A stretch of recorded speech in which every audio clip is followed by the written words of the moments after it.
Hi guys, good afternoon. So நான் 12 ஆகலையா? So இப்போ நான் லைவில் வந்து ஒரு இன்சிடென்ட் பார்த்தேன் கைஸ்.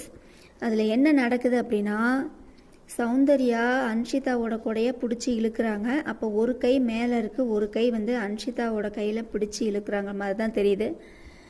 ஸோ நான் என்னை பொறுத்தளவு என்ன சொல்கிறேன் அப்படின்னா, கண்டென்ட் கிடைக்கல அப்படிங்கிறாங்க. சௌந்தர்யா போய் இறங்கி பண்ணால் அவங்களுக்கு ரெட் கார்டு அப்படிங்கிறாங்க. ஆக்சுவலாக இந்த கேமை வந்து என்ன பாயிண்ட் ஆஃப் வியூவில் பார்க்க சொல்கிறாங்கன்னே எங்களுக்கு புரியல கைஸ். சரியா?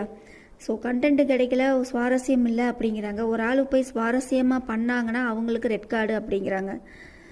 ஸோ இது என்ன கணக்குன்னே எனக்கும் புரியல. பிக் பாஸை வந்து கேமுங்கிறாங்க. என்ன கேமு மண்ணாங்கட்டியோ வாயில் நல்லா வருது எனக்கு. அப்போ சண்டை போட்டுக்கிட்டே இருக்கிறது தான் கேமா? இல்லை என்னை பொறுத்தளவு சுமூகமாக போனால் அது கேம் கிடையாதா? ஸோ தெரிஞ்சவங்க கமெண்ட் செக்ஷனில் சொல்லுங்கள். சௌந்தர்யா மேலே தப்பா